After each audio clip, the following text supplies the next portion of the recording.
So you want to be a YouTuber? Well, let's get to it.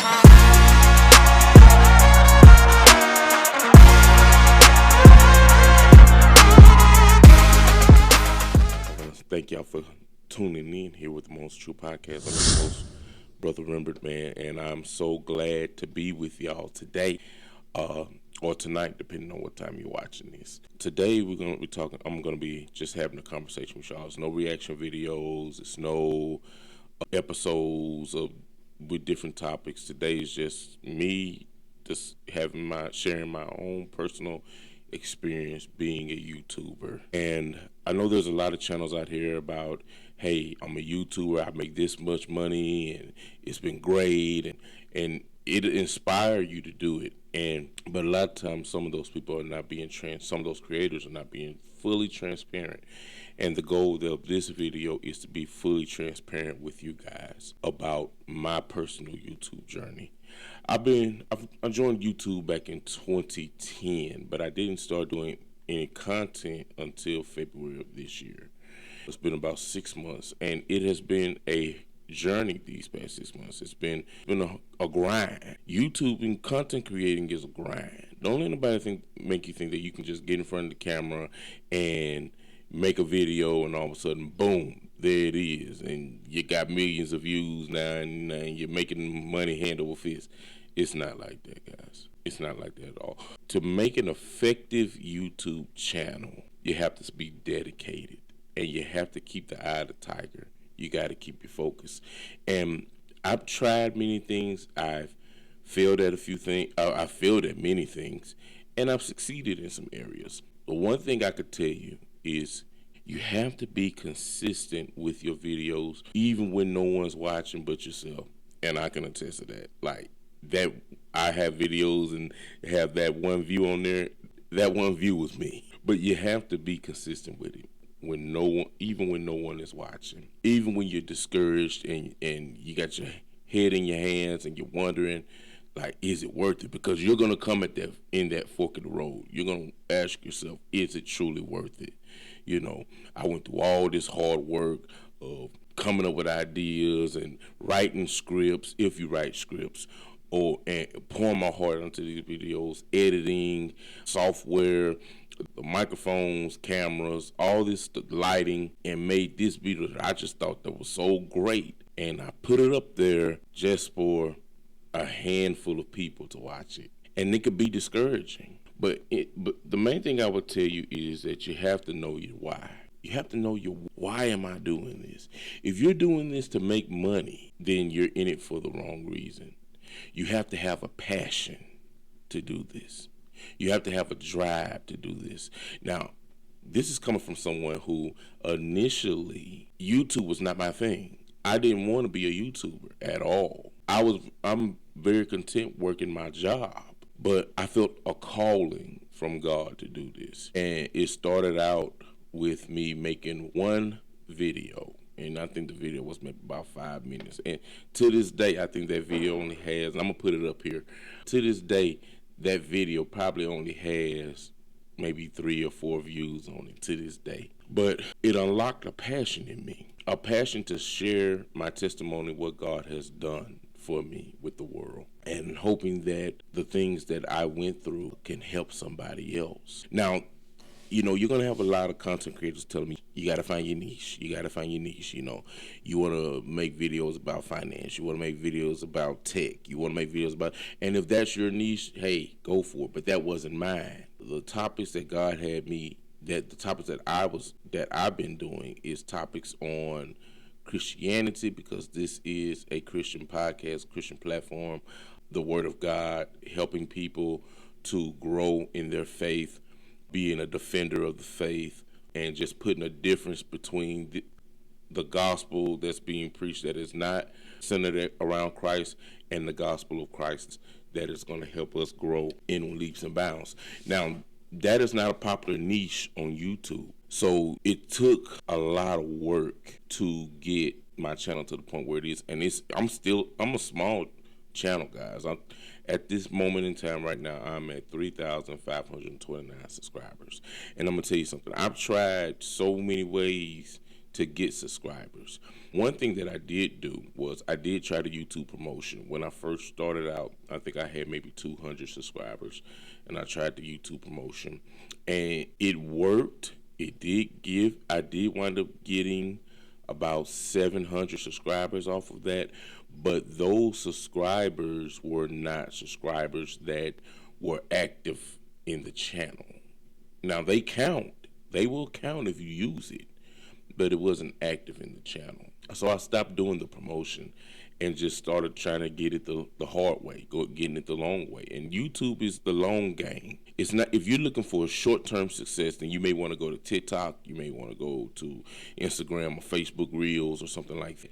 That road will give you some type of quick success. You can post a short clip up there and automatically get 600 or 700 views, because that is what those platforms are for. YouTube is a long game. You may make a video on YouTube and not have any views, not have any watch time on it for real, and then 6 months later down the road, that video blows up, because YouTube is all about timing. That's another thing I got to tell you. So the first thing is you have to have a passion. You got to know what your why is, okay? Got to have a passion. And then 2, you have to develop your own niche. You got to. You can replicate what other people do, but find out what you're good at. Find out what you can offer, and then you focus on that. And as your channel grows, your creativity will grow, and you may wind up venturing off into other niches as well. But find out what you're good at. So you want to have a passion, you want to find out what you're good at, okay? And you want to be dedicated. You got to be dedicated, because you will not, it's very rare that you have instant success. You can't get caught up in the views, and I'm guilty of that. I have a video talks about, it's called The Message That God is Telling You Now. And it's in the video, it covers a preacher that unfortunately passes away while he's in the midst of a sermon. And I posted that video, and I think about 3 days later, the video blew up. And at this moment, I'm sitting at about 26,000 views on it. I gained like 200 subscribers, or close to 200 subscribers off of it, I believe. I don't know. I'm going to put the screenshot up here so y'all can see it. And what happened is, I got, for the next few days, then I posted another video. I posted a video about this prophet and how this person under the influence of witchcraft came to his church, and he had a confrontation with this woman.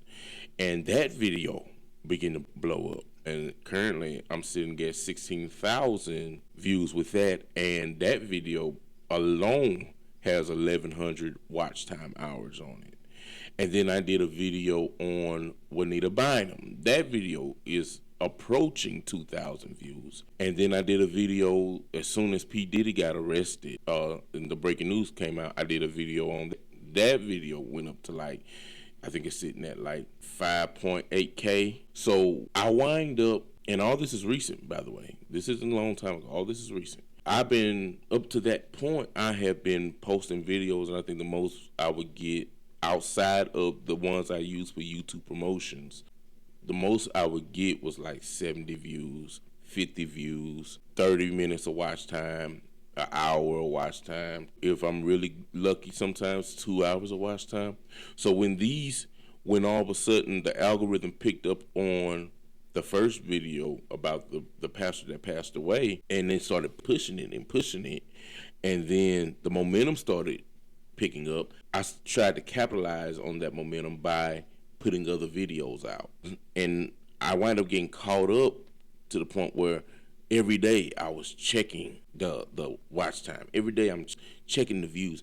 And you got to be careful about that, because if you get caught up in that, you'll start making videos for the views instead of making it for your why. And when I started noticing that I'm getting caught up in going to the YouTube studio to see how many views I got, how much watch time I got now, how much views I got today, how many watch time I got today, then I started seeing within myself that now I'm looking to make content for the views, for the algorithm, because in YouTube, controversy sells. Controversy truly does sell. Now, if you want to be one of them people that's like with the latest gossip, with the latest news, you may blow up pretty quick because controversy sells in YouTube. And I had to check myself. I had to go back to my core. I had to ask myself, like, what is it that are you now getting caught up in the views, or are you still dedicated to putting out premium content that even if it only gets 30 views, it's going to help those 30 people? So, and let me say this too, I am not monetized yet.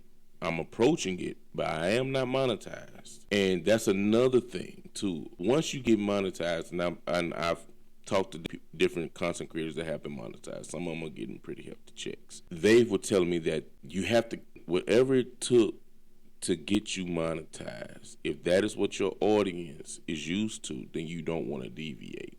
Okay? In which they were saying pretty much, don't sacrifice your ethics for the check, because you can talk on a topic and it can blow up even more. Is that check worth you sacrificing your ethics? So you have to, whatever your core beliefs are, you got to stick to it. Don't sacrifice your core beliefs for the YouTube check, because the money will come, and I'm believing that. The money will come. No, I am not a full-time YouTuber. I have a full-time job, I like my job. And, if I get to a certain point where, once I get monetized, if I start making a certain amount, I giving myself this certain amount, then I would have to seriously consider about going full-time in YouTube. But until I start hitting that amount and get that amount regularly, once I am monetized, Lord's will, until that point, I'm going to continue to work my job and I'm going to do my YouTubing. Now, when I tell you that YouTube is a grind, it really is, because, man, I work Tuesday through Fridays and some Saturdays from 2:30 in the afternoon to 1 o'clock in the morning. And it's a 40-minute drive from my house to my job. So when I get off work at 1 in the morning, I'm getting home maybe around 1:45, close to 2 o'clock in the morning. And sometimes if I still have some type of energy, I'll get up, I'll kiss my wife, I'll check on my kids, and I'll come straight to the computer. I'll start typing up a script. A couple of days ago, I did a video called about the Christian teacher in Ireland that got arrested for his Christian beliefs, standing on his Christian beliefs. And I recorded that video at 2:30 in the morning. Had just got off of work.